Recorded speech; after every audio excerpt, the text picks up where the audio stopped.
मेरा नाम सतीश चोपड़ा है और संचालक हूँ रैफर मुक्त संघर्ष समिति का। जी 151 दिन आज 151 दिन हो गए हमें धरने पे बैठे हुए और हमारी जो मांगे थी उस पर सरकार ने काफ़ी घोषणाएं भी की, फंड भी अलॉट किया, परंतु 6 महीने होने वाले हैं, एक ईंट भी बीके के अंदर नई नहीं लगी है।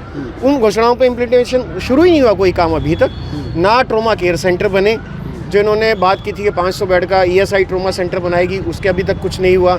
झांसा के अंदर भी आप देखेंगे तो OT और ICU फंक्शन नहीं हुआ। यहाँ के ICU में ताला लगा हुआ है, मेंटेनेंस के अभाव में ऑक्सीजन प्लांट तक बंद पड़े हुए हैं और दलालों पर भी अभी तक कोई कार्रवाई नहीं हुई, जिसमें यहाँ के कुछ पुलिसकर्मी उन दलालों को बढ़ावा देते हैं, कुछ पत्रकार उनका साथ देते हैं। रात को यहाँ पूरी दलालों की मंडी लगती है, CMO PMO सबको पता है, 3 नंबर चौकी इंचार्ज को पता है, पर कोई उनके ऊपर कार्रवाई नहीं हो रही है अभी तक। दूसरा, सुविधाओं के अभाव के अंदर यहाँ जो मौतें हो रही है उसका जिम्मेवार कौन है? सुपर स्पेशलिस्ट डॉक्टर का कैडर ही नहीं है। जैसे गैस्ट्रो का नहीं है, नेफ्रो का नहीं है, स्पाइन का नहीं है, वेनोलॉजिस्ट नहीं है, यूरोलॉजिस्ट नहीं है, न्यूरो साइकेट्रिस्ट नहीं है। सैनी साहब बड़ी बड़ी साइक्लोथॉन निकाल रहे कि हरियाणा को नशा मुक्त बनाना है, पर यहाँ डॉक्टर ना होने की वजह से सरकारी जो नशा मुक्ति केंद्र है ताला लगा पड़ा उसके ऊपर। किस तरीके से नशा मुक्त होगा? बहुत सारी छोटी छोटी चीज़ें जिन पे काम ही शुरू नहीं किया इन्होंने बिल्कुल ही। 200 बेड का मातृ शिशु का इन्होंने 4 साल पहले घोषणा की थी, घोषणा चलती गई। अब CM साहब ने बोला जी हमने 160 करोड़ रुपए फंड दे दिया, पुरानी बिल्डिंग डिसमेंटल होना शुरू नहीं हुई। इन्होंने बोला था मई में उसकी आधारशिला रखेंगे, अब मई भी आपके सामने आ गया। देखिए, पहले भी 2 बार मुंडन कर चुके हैं, 3 बार सांकेतिक धरना प्रदर्शन भी किया। सभी मंत्री विधायकों को हमारे डेलीगेशन ने मेमोरेंडम भी दिया, कुछ विधायकों ने सदन में भी उठाया, जैसे सतीश फागना जी उन्होंने भी सदन में उठाया, रघुवीर तेवतिया जी उन्होंने भी उठाया, आफ्ताब अहमद जी ने भी उठाया, होटल के जो विधायक हैं उन्होंने भी उठाया, चंडीगढ़ के विधायक जो चंद्रमोहन है उन्होंने भी इस चीज़ को उठाया कि वहाँ के सिविल अस्पतालों को भी रेफर मुक्त किया जाए, जगह जगह ट्रोमा सेंटर बनाया जाए, क्योंकि ट्रोमा सेंटर ना होने की वजह से एक्सीडेंट में हर साल हज़ारों लोगों की जान चली जाती है। और ये इन्होंने जो मजबूरी बना रखा है लोगों की प्राइवेट अस्पताल जाने की, उस मजबूरी तभी खत्म होगी जब यहाँ सुपर स्पेशलिस्ट डॉक्टर का कैडर होगा, ICU फंक्शनल होगा। आपको जान के हैरानी होगी कि 26 लाख की आबादी पे एक भी रेगुलर रेडियोलॉजिस्ट नहीं है, जिसकी वजह से अल्ट्रासाउंड तक नहीं होते। बेसिक जो जांच है वो भी नहीं हो पाती है, वो बाहर से करानी पड़ती है लोगों को। कितनी दुर्दशा है आप जानते हैं। फायर सेफ्टी का काम 2.5 साल पहले शुरू किया गया था, अभी भी अधर में लटका हुआ है। फायर NOC तक नहीं है हमारे BK के पास। कोई हादसा हो जाएगा जिम्मेवार कौन?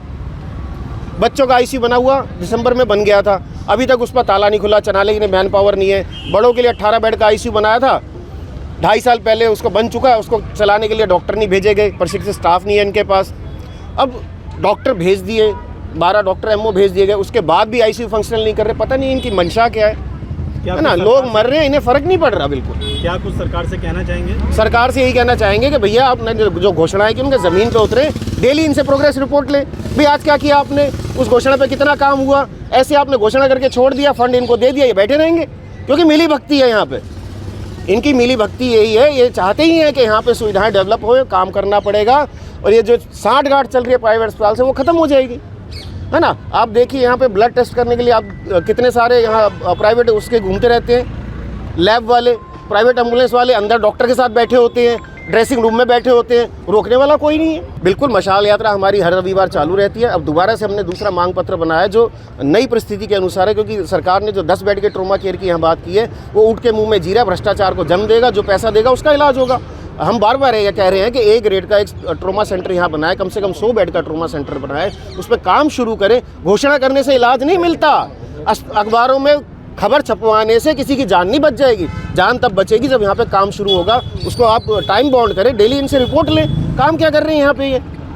जी, मेरा नाम संजय पाल है। हमारा जैसा कि पिछले करीबन 10-12 सालों से सतीश चोपड़ा जी यहाँ का सबसे बड़ा सिविल अस्पताल, वहाँ पर अपनी निस्वार्थ सेवाएं दे रहे हैं। ना उनकी नौकरी है, ना उन्होंने शादी की है, ना उन्होंने अपना पूरा घर बार छोड़ा हुआ है। पिछले 10-12 साल से उनका ये चौथा प्रदर्शन है। पिछले हम 151 दिन से यहाँ पर अनिश्चितकालीन धरने पे बैठे हैं, जिसमें हमने मौन व्रत भी किया, भूख हड़ताल भी की और मतलब तरीके विशाल मुंडन भी कराया, सरकार के खिलाफ रोष प्रकट किया।